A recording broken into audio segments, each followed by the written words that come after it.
Aloha and welcome to this special conversation presented by Huakai, ʻIke, Aina and the University of Hawaiʻi, West Oahu. Today it's a special opportunity to talk with the CEO of the Hawaiʻi ʻUlu Cooperative, Dana Shapiro. Welcome. Thank you. So Dana, actually I think the first time we met was about 7 years ago, and I was also running a cooperative in Fiji dealing with breadfruit, and so I think it's quite fitting that we're here talking all about breadfruit or ulu.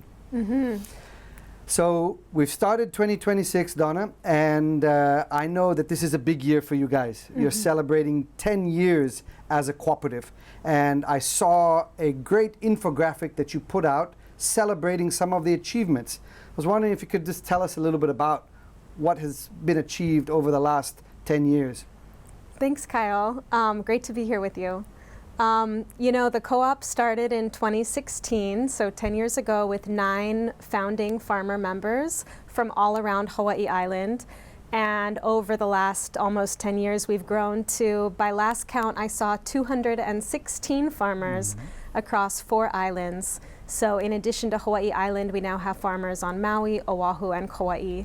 I'm really proud of that organic growth. We don't really advertise, but I think the services that we provide farmers, which is primarily a guaranteed market for their ulu and a stable, fair pay price, sort of speaks for itself. And so farmers hear about us through word of mouth, or when they really need a market and are probably searching where to sell my breadfruit online.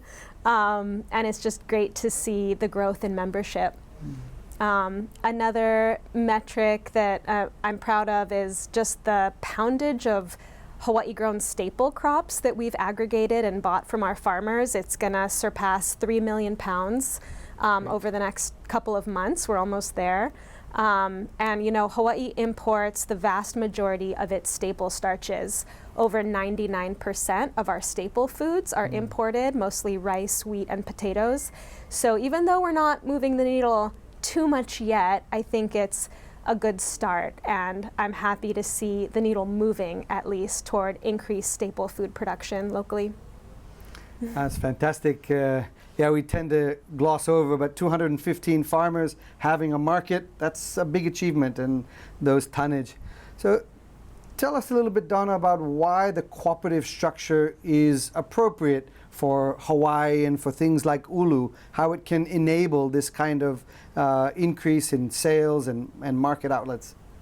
Well, the majority of farmers in Hawaii are very small scale. I think 90% of our farmers farm on less than 10 acres. Among the co-op membership, on average, our farmers are only growing about 1 acre of ulu. And so when you have so many small, highly diversified farms, it's really hard to access larger markets, such as the Department of Education or statewide grocery stores, even some of the larger restaurants. There's just a mismatch in size between our tiny farms and our larger markets. A co-op helps connect those dots by providing a structure for farmers to work together, reach economy of scale, a scale that they would not be able to reach on their own, and in some cases, this is really important for ulu, provide the necessary value-added processing to take a fresh crop into a shelf-stable product that can also be available year-round. Ulu not only has a very low shelf life of really only 1 to 3 days without refrigeration, maybe up to a week with refrigeration, but it's also intensely seasonal. You know, we can have crop throughout the year, but the majority of crop comes in the fall. And that's also just not aligned to sort of our modern markets, where if we put something on the menu, we want to have it available year-round. So a co-op can provide those capacities, those services that farmers, small farmers on their own don't have access to. Great. I love to hear the word farmers come up so many times. But it's also the consumers who are winning. We have a whole range of products that you brought in, and making breadfruit more accessible and to fit different palates. So maybe you can tell us a little bit about some of these products. Oh, I'd love to. So this bag here is what we call our recipe ready ulu. This is very simple product. It's just fresh breadfruit, peeled, quartered, cored, steamed, and frozen. This allows breadfruit to be available year-round in grocery stores, from food hubs, direct from the co-op. We also have a wholesale size. We have 10-pound cases and 30-pound cases. That's what's going into local schools, hospitals, and restaurants, for example.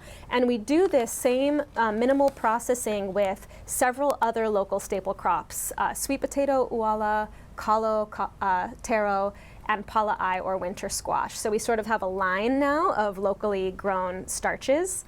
And then we have some products that we make with our frozen fruit.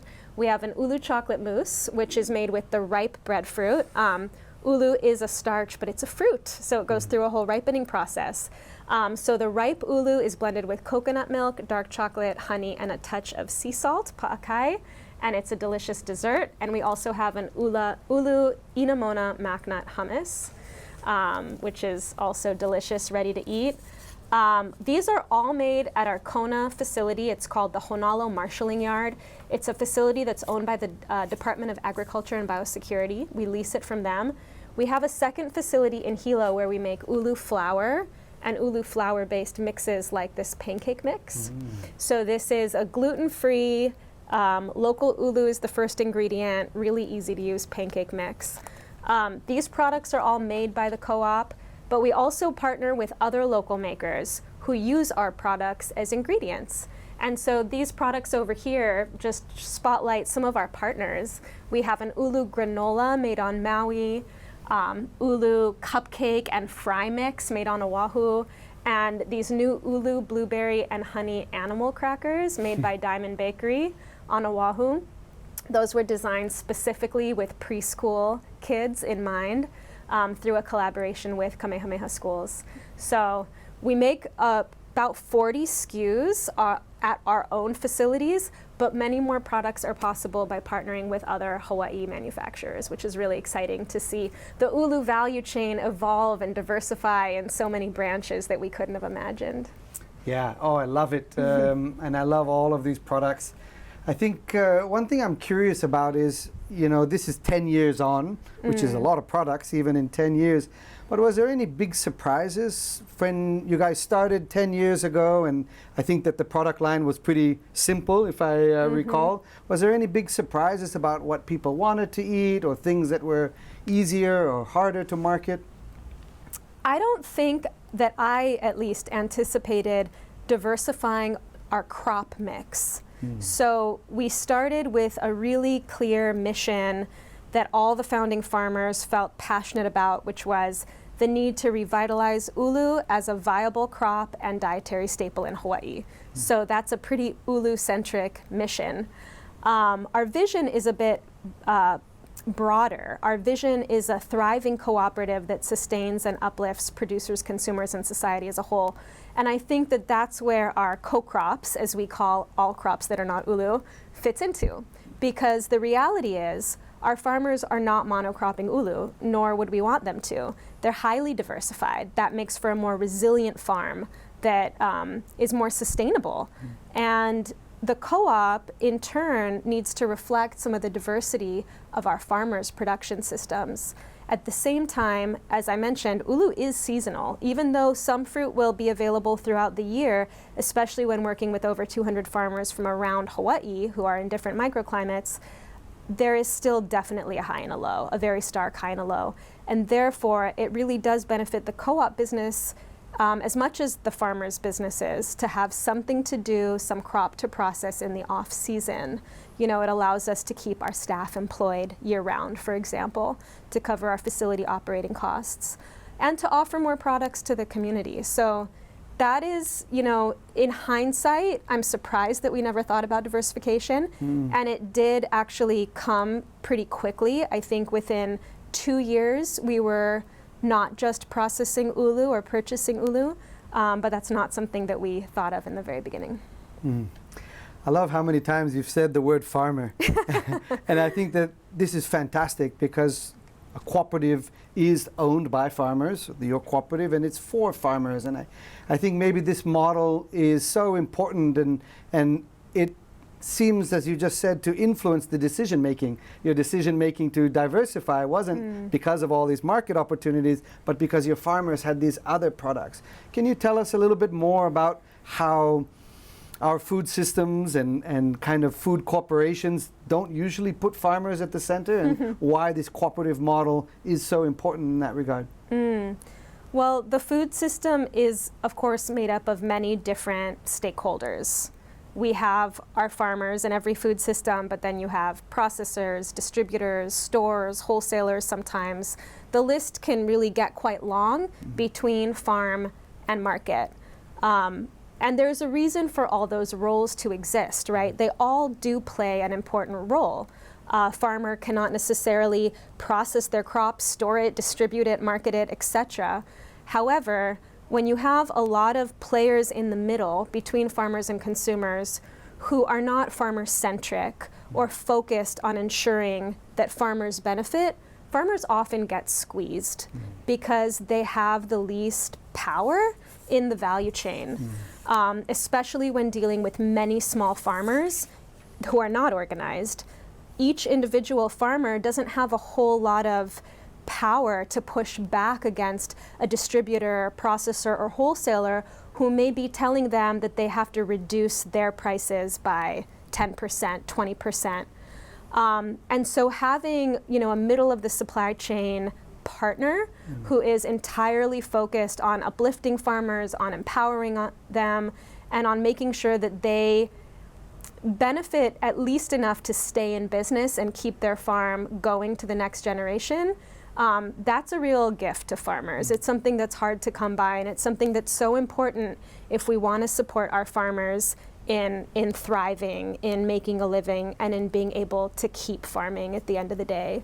So having a co-op which is owned by the farmers and focused on serving its farmers, controlling the processing of the crop, the sales, the marketing of the crop, ensures that the farmers receive these critical support services that they need to keep going. And we want our farmers to thrive, right? We need them for so many different reasons. Absolutely, absolutely. And I think that this growth over the last 10 years has been amazing, but it hasn't been done in isolation. There's quite a lot of work happening in Hawaii and kind of across the Pacific to promote breadfruit, coming out of research side, education side. Who or what have been some of the kind of big supporting actors in your cooperative story over the last 10 years? Oh, there really have been so many, Kyle. I can't not mention my husband, Noah Lincoln, who's a professor at UH. His role is indigenous crops and cropping systems. So he really has been, and his lab has been, a research partner to address some of the unanswered questions and challenges that our farmers face on the technical side of their production system. Ulu, while it's an ancient crop, is a relatively new crop from the standpoint of modern agriculture. And so a lot of the research that's been done on crops that we eat every day, like rice, wheat, and potatoes, simply hasn't been done on ulu. Things from propagation and variety characteristics to pruning, nutrient management, fertilization, harvesting, post-harvest. These are all big kind of knowledge gaps. And so the University of Hawaiʻi has been a really important partner. Another one has been the Breadfruit Institute. Hawaii is home to the Breadfruit Institute, which the name speaks for itself, but it's really a world-class center of conservation and research into this crop. Dr. Diane Ragoni, who founded the Institute, has been one of our advisors since the beginning. And we partner on, again, a lot of varietal information to share with our farmers. They've seeded a lot of propagation efforts, which I think have increased availability of different varieties for our farmers today. PIFON, your organization, has been a core partner, allowing us to connect with breadfruit farmers and farmer organizations outside of Hawaii, across the Pacific. So those are three of the most important partners, and there have been more. Just to name maybe one more is the Hawaii Farm to School Network, which is a group, a network of farm to school organizations from around Hawaii, across the state, and we've been a member since I think 2017 or 2018, but they have done really important work in pushing the Department of Education's School Food Services branch to buy more local, but to do it in a really integrated and intentional way where education about local crops and why supporting local agriculture is important is part of the meals and not separate from it. And another important component of that is school gardens, giving young people the opportunity to touch these crops, build relationship with them from a really young age. And that's critical so that we are growing the next generation of informed and responsible, consumers and eaters. Yeah, I'm glad you brought up schools because I was hoping to weave in this story. My 10-year-old came home from school end of last year, and she was so excited to show me that she had a packet of frozen breadfruit. It didn't have that fancy packaging, but it was definitely from the Hawaiʻi ʻUlu Co-op, and her little homework assignment was to make a dish with it. So, of course, like most kids, they wanted to fry it, which is an awesome way to eat breadfruit. But yeah, I guess this speaks a little bit to that partnership and kind of about developing that palate and kind of revitalizing this kind of ono for things like breadfruit. Tell us a little bit about that program and other programs to try and drive up consumption. Yeah, the program that your daughter's class participated in is called Hoʻopili, and that is a farm-to-school program that we developed in partnership with the Farm to School Network during the pandemic. And we had been supplying the Department of Education, which is the whole statewide school district representing over 250 schools. We had been supplying them for 3 consecutive school years before COVID, and then like most food service, it stopped cold turkey when COVID hit. And so there was a period of several years where we were unable to supply school cafeterias directly. And Ho'opili is really an opportunity for teachers or schools, it can come from the school level, to decide to participate in a local harvest of the month or harvest of the week event, where they have access to standards aligned lesson plans and other curriculum for 4 local staple starches: ulu, uala, kalo, and pala'ai, the starches that we buy from our farmers. The lesson plans have been developed with teachers over several years. They're multimedia, really engaging. And then from the co-op, we're able to send the schools free boxes of these crops. And they arrive frozen or dry, so they're relatively shelf stable. The classroom box has 25 little baggies. That's what your daughter got. And there's a culinary version, which is like 25 pounds of bulk product if the teacher has, the ability to actually prep the samples with the students in class. And it's been really impactful. I think we've reached something like 60,000 kids over the last 3 years and supplied over 200 schools. So actually the majority of public schools in Hawaii have participated since the program launched a few years ago. So yeah, it's just another way of getting the product in front of people, in front of young people in particular, and their families. Because oftentimes, the students go home and their parents maybe don't know what ulu is or haven't cooked it at home, or maybe haven't eaten it since they were a kid. And so it's really family education at that level. It's really fun. I think one of the last times we hung out was in Maui at La'ulu Fest. And one thing that struck me there was all of the food vendors and all of the amazing ways that people were using breadfruit. I mean, my daughter wanted to fry it. Of course, we traditionally, boil it, steam it. But I know that you've done a lot of work with some amazing ulu ambassadors, you call them. Yeah. Tell us a little bit about that and how you can kind of drive innovation on the kind of the food cuisine side to make breadfruit sexy and Yeah. Well, I got hooked on breadfruit because of its culinary appeal, actually. Back in 2010, I was introduced to breadfruit by being roped into volunteering at a Breadfruit Festival in South Kona at the Amy Greenwell Garden. And I had never really cooked with it before, and my mind was blown once I started developing a recipe for my cooking contest entry. I especially love baking, and so I kind of tried to figure out a dessert, which you can do with breadfruit because it's a fruit and it ripens. But I think that the culinary angle is a hook for lots of people. What is that adage about, thinking with your stomach or something? But we love food, right? All of us love food. The type of food that we love or our particular taste might vary, but ulu is so versatile that there's something for everyone there. And so kind of tapping into this idea, the co-op in partnership with the chef HIʻA, started an Ulu Ambassador program where we partner with chefs. They don't have to be highbrow chefs. We have public school culinary instructors, we have hospital dietitians, all those people in our food system who are sharing recipes with others and sharing mo'olelo and mana'o about food with others in their community. That's kind of the bread and butter of the Ambassador Network. But we partner with these Ulu ambassadors to develop recipes, to develop products. Sam Choi, the ultimate Ulu ambassador out there, is one of our partners.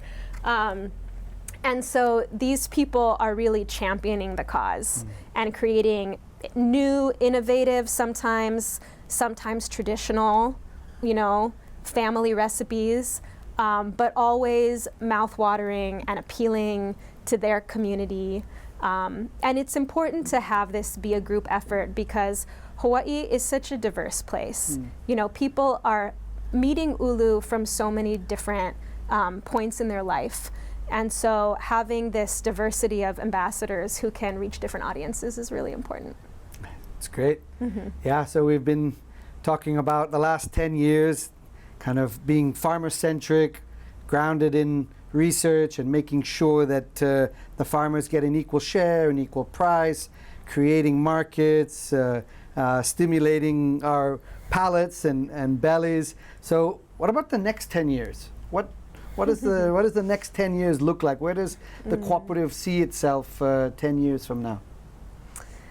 I feel like the past 10 years have been very much about building the foundation, demonstrating that a farmer co-op can work in Hawaii, that ulu can be an important part of Hawaii's food system again, that all of these things are possible. Now that we've sort of laid that foundation and demonstrated the possibility, I feel like the next 10 years is about scaling it and about ensuring that we have the infrastructure, be it physical or social, to support that growth. One of the things that is happening in our world this year, in 2026, is capital upgrades at our Hawaii Island facilities. And that has been sorely needed really for several years now.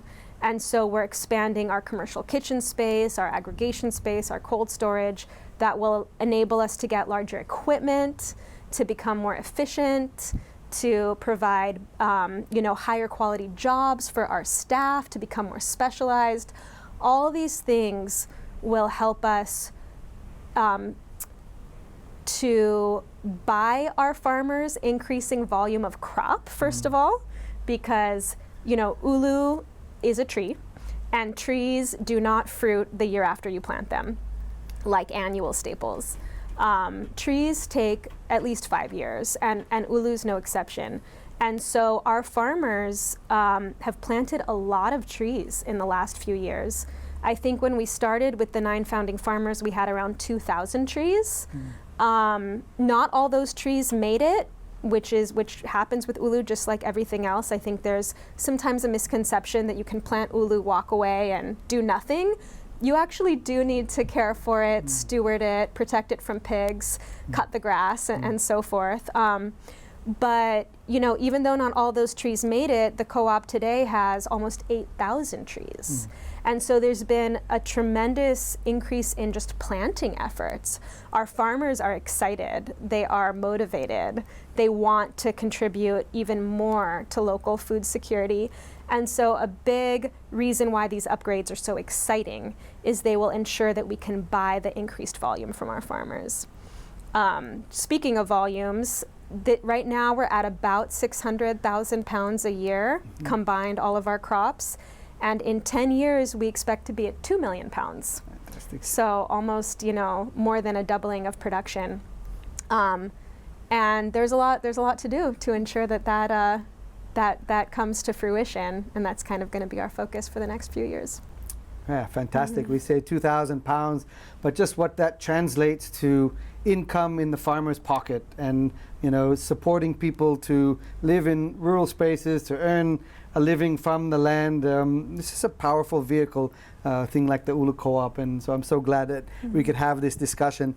I guess I wanted just to transition to this kind of broader breadfruit development, and we've talked a little bit about it. It's not just about developing an industry, but it's these biocultural connections. It's about going back to traditional foods. It's about addressing food security. It's about getting people excited about traditional foods. And this year is a big year where Hawaii will be hosting a global breadfruit event. You want to tell our listeners a little bit about this event that's coming up? Oh, I would love to. It's so exciting. So in September of 2026, there will be a whole week-long series of breadfruit activities in South Kona on Hawaii Island. As a whole, the week, we're calling it Ulu Hoʻolauleʻa, or Breadfruit Celebration, and it will kick off with a Breadfruit Festival back at Amy Greenwell Garden. They haven't had one since 2012. The festival will be a free event open to the whole community, cooking demonstrations, booths, cultural activities, lots of delicious breadfruit to eat, ulu trees to purchase, probably a giveaway, maybe another cooking contest. And then we will continue the following day with an aha ulu to bring together cultural practitioners from around Hawaii as well as other parts of the world. So there will definitely be invitees from around the Pacific, the Caribbean, and maybe beyond. And then on Tuesday, we will kick off the Global Breadfruit Summit, which will be a 3-day international conference in partnership with the University of Hawaiʻi. And that'll bring together researchers, international researchers, to share the latest findings of scientific research on breadfruit, but it will also have a strong farmer presence because, you know, we recognize the importance of researchers and farmers talking to each other. It'll have a strong youth component, and there will be excursions, and then there will also be a culinary showcase, bringing together chefs, displaying their latest creations. So much to look forward to in September 2026 in Kona. Thank you so much, Donna, for coming down from the Big Island, sharing all this exciting updates from the Hawaiʻi ʻUlu Co-op, and that's all we have for you today. Thanks, Kyle.